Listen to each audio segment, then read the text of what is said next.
자, 이펙티브 자바 아이템 85입니다. 오늘 제가 발표할 주제는 자바의 직렬화의 대안을 찾으라입니다. 제목처럼 자바의 직렬화를 쓰지 말고 대안을 찾으라는 아주 심플한 얘기입니다. 그래서 바로 본론 들어가 보도록 하겠습니다.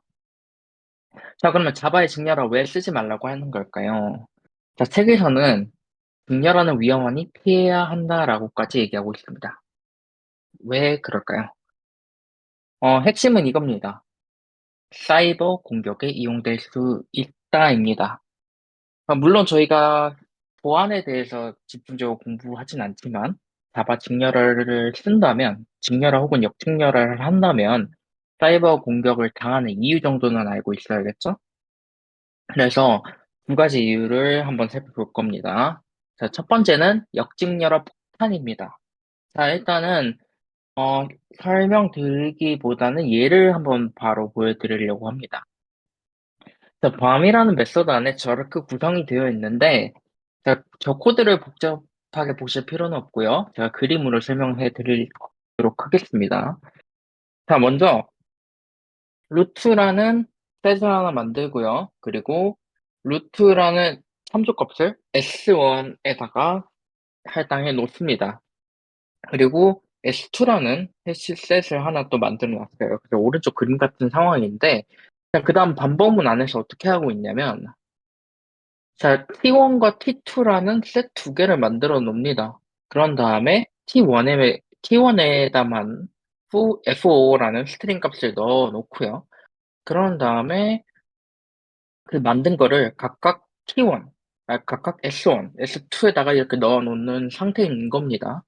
자, 그런 다음에 제가 빨간색을 칠해 넣었듯이 T1의 참조값을 다시 S1에게 할당을 하고요. T2의 참조를 S2에다가 할당하고 있습니다. 자, 이게 지금 코드로 봐서 좀 복잡해 보이긴 하지만 이거를 100번 반복문을 돌리면 어떻게 되냐면요. 이렇게 셋 안에 셋이 있고 또 셋 안에 셋이 있는 이러한 구조를 가지게 됩니다. 그래서 실제로 브레이크 포인트를 찍어서 한번 보면 이렇게 무한히, 이렇게 거의 100단계에 계속 파고드는 이러한 구조를 띠고 있습니다. 이러한 구조를 저희가 지금 직렬화를 해보고 바이트 길을 한번 측정해봤더니 생각보다 유효한 값이 나왔어요. 5744바이트라는 길이에 값이 나왔는데, 자, 이거를 저희가 이제 다시 역직렬화 할 겁니다. 그래서 역직렬화를 딱 해봤더니 끝나질 않습니다. 계속 무한반복은 아니고 계속해서 동작하고 있는 거죠. 자, 그래서 계속 이런 역직렬화가 완료가 되지 않고 유효한 바이트 길이임에도 불구하고 계속 동작하고 있는데 왜 이러한 현상이 발생했을까요? 자, 기본적으로 해시셋을 역직렬화 하게 된다면 셋 속에 있는 원소들의 해시 코드를 계산하게 됩니다. 근데 저희가 앞에 봤던 그 셋이 어떤 구조였죠? 셋 안에 셋이 있고 셋이 안에 또 셋이 있는 이러한 구조를 가지게 되어 있었고요. 그리고 저희가 폼은 100번을 돌았다 보니까 이게 백승 구조로 저희가 셋이 구성이 되어 있던 겁니다. 그래서 이거를 역직렬화를 시도하려다 보니까 해시코드를 무한 계산하게 되는 과정이 발생하게 되었고요. 그러다 보니까 저희가 앞에서 봤던 것처럼 끝나지 않는, 계속해서 동작하는 현상이 발생하는 겁니다. 자, 이거를 바로 역직렬화 폭탄이라고 하고요. 짐작이 가시겠지만, 이렇게 하게 되면 서비스가 동작을 안 하겠죠? 만약에 이러한 코드를 심어두면. 이렇게 짧은 코드지만 이러한 역직렬화 폭탄을 넣어두면 무한반복, 서비스가 끝나지 않는, 즉, 디도스 공격이 가능해진다라고 합니다. 그래서 첫 번째로 역직렬화 폭탄 알아봤고요. 두 번째로는 가젯이라는 게 있습니다. 자, 가젯이 뭐냐면, 자, 저희가 역직렬화를 할 때 read 오브젝트라는 메서드를 통해서 역직렬화를 수행합니다. 근데 리드 오브젝트 메서드는 여기 써 있는 것처럼 거의 모든 타입의 객체를 만들어낼 수가 있습니다. 자, 그러다 보니까 이게 어떻게 악용되냐면, 역직렬화 과정에서 실행되는 메서드를 찾아가지고 그 공격을 위한 네이티브 코드를 심어두어서 공격하는 경우가 있다라고 합니다. 이때 사용되는 역직렬화 과정에서 실행되는 메서드를 이제 가젯이라고 하고요. 이러한 가젯이 체인 구성이 가능하다 보니까 공격을 위한 네이티브 코드를 심어두기 아주 좋은 그러한 메서드들이라고 합니다. 자, 그래서 이러한 방식으로 공격을 하는데 실제로 이거 좀 알아보니까 여러분들이 이제 데이터를 자바 객체를 직렬화 하게 된다면 그 직렬화된 데이터는 이제 메모리상에 올라가게 되는데 실제로 저렇게 쉽게 직렬화된 데이터가 어디에 있는지 저희가 눈으로 확인할 수가 있습니다. 자, ACD 0005라는 바이트 값, 그 이진수 값을 시작으로 그 뒤에 값들이 직렬화된 데이터라고 하는데 이거를 이제 프로그램을 활용해서 데이터 변조 및 원격으로 데이터 변조도 가능하고요. 그리고 원격으로 해당 클라이언트의 루트 권한까지 취득이 가능하다고 합니다. 이게 보안 쪽 공부하시는 분들한테는 좀 꽤 유명한 예제더라고요. 그러니까 실제로 오른쪽 그림을 보면, 사진을 보면 원격으로 이그셈이라는 폴더를 만드는 것을 확인할 수가 있습니다. 자, 이러한 방식으로, 여기 제가 빨간색으로 써놨던 것처럼 원격으로 루트 권한을 취득이 가능하다 보니 랜섬웨어 공격이 가능하고요. 실제로 2016년에 있었던 샌프란시스코 교통국 공격이 실제로 해당 방식을 통해서 진행이 되었다고 합니다. 자, 그래서 이러한 두 가지 보안 위험이 있다라고 알고 가시면 좋고요. 그러다 보니까 책에서는 직렬하는 위험하니까 피해야 한다라고 얘기하고 있습니다. 자, 이제 그래서 제목으로 돌아가서 제목은 자바의 직렬화의 대안을 찾으라였죠. 자, 그럼 대안이 무엇일까? 그래서 책에서 제시한 대안이 바로 크로스 플랫폼 구조화된 데이터입니다. 자, 이름은 정식적인 명칭은 아니고 이제 번역하다 보니까 번역 그대로 나온 명칭이라고 합니다. 자, 근데 이거를 좀 이름만 들어봤을 땐 좀 생소하겠지만 이미 여러분들은 이미 잘 사용하고 있습니다. 자, 이게 뭔지 한번 살펴보면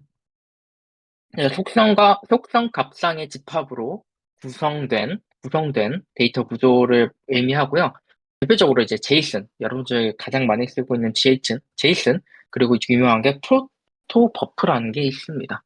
자, 이게 특징이 뭐냐면 단순 텍스트 형식이고요.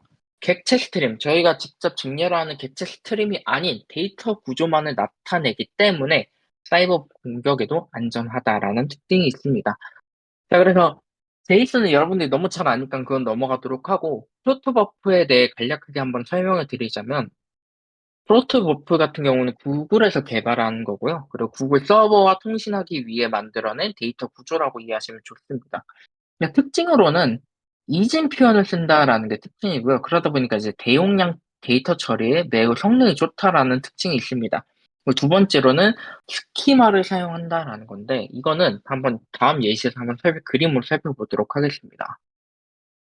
프로토버프의 간단한 예시를 보면, 저희가 만약에 펄슨이라는 객체 안에 그리고 에이지라는 필드를 가진 그러한 데이터 구조를 저희가 전달해주고 싶다라고 한다면, 스키마를 정의합니다. 다음과 같이 스키마를 정의하고요. 그리고 각각 그 필드에 이렇게 1번, 2번 필드 번호를 지정해 둡니다. 그런 다음에 저희가 프로토버프 API 그리고 API를 통해서 인코딩을 수행하게 된다면 내부에서 어떻게 되냐? 다음과 같은 이진 표현을 통해서 데이터를 전송하게 되는 겁니다. 자, 최초의 8비트는 필드 태그와 타입을 의미하게 되고요. 그리고 예를 들어 저희 지금 네임에는 지니, 그리고 에이지에는 나이에는 27이라는 숫자를 넣었다면 다음과 같이 그러한 값들은 이진 표현으로 이렇게 담기게 되는 겁니다. 자, 그래서 이러한 크로스 플랫폼 구조화된 데이터. 그래서 프로토버프에 대해 뭔지 간략하게 알아봤고요. 그래서 여러분들은 이제 직결을 직접 하는 것이 아니라 크로스 플랫폼 구조화된 데이터를 사용하는 것이 핵심이다라고 알고 가시면 좋을 것 같습니다. 자, 근데 핵심은 이것보다 더 중요한 게 아무것도 직렬화, 그리고 역직렬화 하지 않는 것이 핵심이고요. 책에서는 이렇게까지 얘기하고 있습니다. 여러분이 작성하는 새로운 시스템에서 자바 직렬화를 써야 하는 이유는 전혀 없다라고까지 얘기하고 있습니다. 자, 근데 간혹가다 이제 여러분들이 새로운 시스템이 아니라 기존의 레거시 시스템을 만져야 되고 거기서 만약에 자바 역직렬화를 직접 사용하고 있다면 이것까진 책에서는 이 정도는 꼭 하자라고 얘기하고 있습니다. 바로 역직렬화 필터링입니다. 자, 이게 뭐냐면 함수형 인터페이스고요. 이름에서 알 수 있듯이 람다식을 통해서 역직렬화하는 객체 클래스명에 비교해서 필터링하는 역할을 수행합니다. 자, 그래서 직접 리드 오브젝트 메서드를 저렇게 바로 수행하는 것이 아니라 이렇게 다음과 같이 필터를 정의해서 그 필터를 정의를 해서 사용하라는 건데, 보시면 만약에 역직렬화 가능한 객체라고 한다면 저렇게 이품을 통해서 반환값을 오브젝트 input 필터 스테이터스 allow라는 반환값을 던지게 됩니다. 그럼 필터 입장에서는 해당 클래스명의 객체가 들어오게 된다면 통과하는 시키는 역할을 수행하게 되는 거죠. 지금 같은 경우는 이름 하나를 직접 하나만 이렇게 동등 비교를 해봤지만, 그 셋을 이용해가지고 화이트 리스트나 블랙 리스트로도 충분히 사용이 가능하겠죠. 자, 그래서 저렇게 저렇게 역직렬화가 가능한 객체 혹은 객체 이름들을 저렇게 설정해 두시고요. 그 외에는 저렇게 reject라는 상태의 메시지를 반환해주는 필터를 정의해 주면 됩니다. 그런 다음에 set object input filter라는 메서드를 통해서 필터를 정의한 다음에 그 오브젝트 인풋 스트림을 통해서 역직렬화를 수행하라고 얘기합니다. 자, 이렇게 되면 이제 해당 특정 이제 허용하는 객체에서만 역직렬화가 가능해지 역직렬화가 가능해지는 거죠. 근데 핵심은 역직렬화 필터링은 최소한 이거라도 꼭 하자이긴 하지만 더 알고 가셔야 되는 게 앞에서 봤던 직렬화 폭탄은 해당 필터링으로는 막을 수 없다라고 합니다. 그래서 핵심은 아무래도 직렬화, 역직렬화는 하지 말자겠죠? 자, 그래서 이번 아이템 한번 정리해 보도록 하겠습니다. 자, 정리해보면 객체 직렬화, 역직렬화는 변조 및 공격에 취약합니다. 그래서 크로스 플랫폼 구조화된 데이터 표현을 활용해야 되고요. 만약에 그럼에도 불구하고 자바 직렬화, 역직렬화를 꼭 사용해야 된다면 역직렬화 필터링 정도는 꼭 사용하자 였습니다. 하지만 제일 중요한 거는 웬만해선 사용하지 말자가 핵심 포인트였습니다. 이번 아이템에. 그래서 제가 준비한 아이템 85, 자바 직렬화의 대안을 찾으라는 여기까지고요. 이상 발표를 마치도록 하겠습니다. 감사합니다.